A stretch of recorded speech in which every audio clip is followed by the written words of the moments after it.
Students मुझे समझ नहीं आया। स्टूडेंट्स मैं आज आपको थ्रेड्स के बारे में बताऊंगा। थ्रेड यानी चूड़ी। देखिए, किसी भी बेलनाकार सतह पे सिलिंड्रिकल शेप पर यदि मैं ग्रुप्स को काट दूं, जैसे ये है मेरे हाथ में, ग्रुप्स कहते हैं, हेलिकल ग्रुप्स काट दूं तो उनको थ्रेड कहते हैं। ठीक है, तो किसी भी सिलिंड्रिकल सरफेस पर अगर मैं ग्रुप्स काट दूं, ग्रुप्स बना दूं, तो वो हो गया थ्रेड्स। ठीक है, अब थ्रेड्स में क्या है कि दो तरह की थ्रेड होती हैं। एक होती है एक्सटर्नल, जैसे इसमें अगर आप देख रहे होंगे तो ये थ्रेड इस बोल्ट के बाहर की ओर बनी हुई है, और इस नट के बाहर की ओर जो थ्रेड, अंदर की ओर जो थ्रेड बनी है वो कहलाती है इंटरनल थ्रेड। अगर मैं इस बोल्ट पर इस नट को चढ़ाऊं, इसकी एडजस्ट करूं, इसे फिट करूं, तो ये इसमें फिट हो जाता है। तो जो मेरा एक्सटर्नल थ्रेड का डाया होगा, वो डाया और इस नट के अंदर जो चूड़ी होंगी, जितनी क्लियरेंस होगी, वो डाया अलग अलग होगा। अगर ये समान डाया होगा तो कभी भी ये नट इस बोल्ट पर फिट नहीं हो पाएगा। पहली बात ये समझना क्लियर। ठीक है, दूसरा क्या है, जो दूरी नट और बोल्ट के बीच की है उसे कहते हैं क्लियरेंस। ठीक है, वो क्लियरेंस होती है। अब आती है बात कि ये सिलिंड्रिकल शेप है। इस सिलिंड्रिकल शेप पर जो ये हेलिक्स कटी हुई है, ये हेलिक्स क्या है, थ्रेड कहलाती है। अब थ्रेड में जिस सिलिंड्रिकल सरफेस पर मैंने थ्रेड काटी है उसे हम कहते हैं, उसके डाया को कहते हैं मेजर डाया। ये डाया हो गया मेजर डाया, इसमें मैंने काटी है मेजर डाया। समझ में आ रहा है? और जो मेरी यहां पर इस रूट से, देखिए ये अब उसमें ये थ्रेड काट दी, और ये जो है ऊपर का हिस्सा, थ्रेड के ऊपर का हिस्सा क्रस्ट कहलाता है, और नीचे का ये हिस्सा रूट कहलाता है। जो मैंने यहां लिखा हुआ है ये रूट कहलाता है, ये वाला हिस्सा रूट कहलाता है और ये क्रस्ट कहलाता है। और रूट से रूट तक की दूरी, रूट से रूट तक की दूरी जो है वो दूरी क्या कहलाती है, माइनर डाया। ठीक है, और एक क्रस्ट से लेकर के एक रूट तक की दूरी, जो गहराई है उसे कहते हैं डेप्थ ऑफ थ्रेड। वो डेप्थ ऑफ थ्रेड हम डी से दिखाते हैं, जो हमने यहां पे दिखा रखी है। दो थ्रेड के बीच की दूरी को कहते हैं पिच, और थ्रेड की जो तिरछी, ये तिरछी साइड है इसे कहते हैं फ्लैंक। और थ्रेड का जो एंगल होता है, देखिए ये वाला एंगल, ये एक फ्लैंक और उसके एडजेसेंट जो फ्लैंक के बीच का एंगल है वो एंगल कहलाता है थ्रेड एंगल।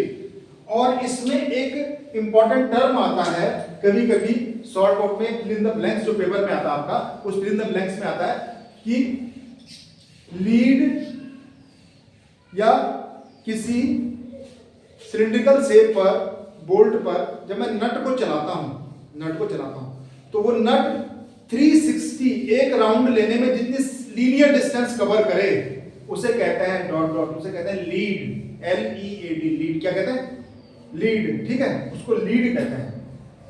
समझ गए? ये आता है शॉर्ट नोट, इसे लीड कहते हैं। ठीक, अब ये दूरी लीड कहलाएगी। उसके बाद हम आपको एक चीज और बताते हैं कि टाइप ऑफ थ्रेड में इंपॉर्टेंट बात क्या है। टाइप ऑफ थ्रेड कई सारी प्रकार की होती है, जिसमें से मैंने आज आपको BSW थ्रेड बना के दिखाई थी। तो BSW थ्रेड क्या है? BSW थ्रेड ये थ्रेड है British standard with birth thread.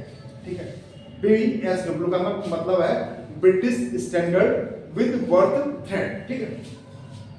अब इस थ्रेड में हमें याद क्या रखना है, याद रखना है थ्रेड एंगल 55 डिग्री, ठीक है। थ्रेड एंगल 55 हो गया। पिच, दोनों थ्रेड के बीच की दूरी, पिच क्या रहेगी, पिच होनी चाहिए कितनी, 20, या हमने 20 अपनी तरफ से मान लेनी है कहीं, क्योंकि उससे हमारी जो चूड़ी बनती है, जो चूड़ी बनती है वो चूड़ी सही बनती है, ठीक है। वो चूड़ी क्या बनती है, सही बनती है थ्रेड एंगल लेने से। मतलब पिच एंगल दिया रहेगा नहीं, कुछ नहीं दिया होगा, केवल नाम होगा पेपर में, BSW थ्रेड बनाइए या BA थ्रेड बनाइए, ब्रिटिश एसोसिएशन थ्रेड बनाइए।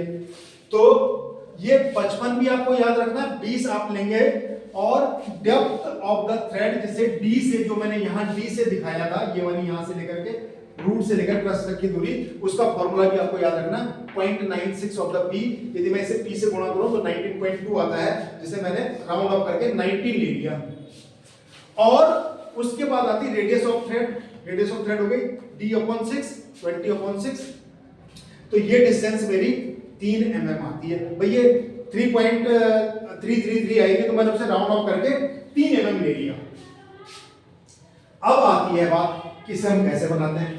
तो इसको बनाने के लिए हमने क्या किया, एक लाइन, एक वो ले लिया, लाइन ले ली, उस लाइन पर चांदा ले लिया, और इधर से हमने 27.5 का कोण इधर बनाना और 27.5 का कोण इधर बनाना, इसे 0 मानते हुए 27.5 का यहाँ बनाएंगे। तो ये हमारा कुल मिला के 55 का कोण बन जाएगा। जब 27.5 एक बेस लाइन मानी, उसमें पॉइंट माना, और 27.5 इधर लेके हमने 55 का कोण बना देना, 55 का कोण बना दिया। फिर हमने क्या किया, इस डाटा का यूज करने के बाद हमने एक दूसरा डाटा यूज किया। वो डाटा क्या है, वो डाटा है मेरा ये वाला 19 mm, depth of the thread, ठीक है। अगले स्टेप में क्या करना, डेप्थ ऑफ द थ्रेड का यूज करना। और फिर मैंने यहाँ से 19 mm ऊपर लेना और एक लाइन खींच देनी इस तरह से, ठीक है। लाइन खींच दी, उसके बाद मैंने क्या किया, इस लाइन के पैरेलल, इस लाइन के पैरेलल, इस लाइन के पैरेलल मैं यहाँ लाइन खींच लूंगा, ये, फिर इस लाइन के पैरेलल यहाँ लाइन खींच लूंगा, ऐसे यहाँ लाइन खींच लूंगा, तो मेरी थ्रेड बन जाएगी। तो ये मेरा, यहाँ से मैंने इसके पैरेलल यहाँ लाइन खींच दी, यहाँ लाइन खींच दी, फिर यहाँ लाइन खींच दी, फिर यहाँ लाइन खींच दी। अब मेरी जो ये है, ये लाइन ऊपर वाली और ये नीचे वाली लाइन मैंने मिटा देनी, मिटा दी। अब मैं मिनिमम 3 से लेकर के 5 तक थ्रेड बनाऊंगा। मिनिमम 3 तो बनानी है और मैक्सिमम 5 बना सकता हूँ। इसके बाद ये मेरा फ्री हैंड है, जिससे आगे का ये वाला हिस्सा, यहां तक बनाने के बाद मैं जो ये वाला डाटा मैंने 55 का ये यूज कर लिया, मैं सब 55 ये मेरा बन गया, 55 का एंगल आ गया। अब दूसरी बात आती है, यहां से मैं 3 mm नीचे लूंगा, यहां से 3 mm ऊपर, यहां से 3 mm नीचे, यहां से 3 mm ऊपर, यहां से 3 mm नीचे, और यहां पर मैं रेडियस इस तरह से रेडियस बना लूंगा। ये मैंने रेडियस बना दी। उसके बाद इसके अंदर हैचिंग कर दूंगा ये। अब हैचिंग नीचे इस तरह से होनी चाहिए, ये हैचिंग 45 के कोण पे होती है, ये मैंने आपको बता रखा है। और ये बनाने के बाद आप इसके अंदर ये सारे डाटा लिख देंगे, जैसे कि ये दोनों के बीच की दूरी, दो थ्रेड के बीच की दूरी पिच हो गई। ये वो आपका यहाँ से लेकर यहाँ तक की डिस्टेंस कितनी थी, 19 थी, तो इस सारे 9.5 पे आपने पिच लाइन खींच दिया, ठीक है। यहाँ पर आपने रेडियस बना दी, रेडियस से रेडियस की दूरी को स्मॉल d से दिखा दिया। ये जो रेडियस की यहाँ से जितनी डिस्टेंस छूटी है वो d/6 से, रेडियस d/6 से दिखा दी। उसके बाद आपने यहाँ 55 का कोण दिखा देना और इसके बीच में पिच लाइन खींच के नीचे लिख देना sectional elevation of the BSW thread. तो ये 2.5 नंबर से लेकर 5 नंबर तक का एक क्वेश्चन बनता है इस तरह का। ये केवल, पर इसमें जो ऑप्शन आता है वो आपको 4 थ्रेड देते हैं पेपर में, 4 थ्रेड में से कोई 3 थ्रेड बनानी होती है, ठीक है। तो आप मुझे लगातार एडी पढ़ने के लिए, इंजीनियरिंग ड्राइंग सेकंड सेमेस्टर के पढ़ने के लिए सब्सक्राइब कर सकते हैं और लाइक करें। आपको मैं पूरी ड्राइंग यूट्यूब पे बताने वाला हूँ। Okay, have a nice day.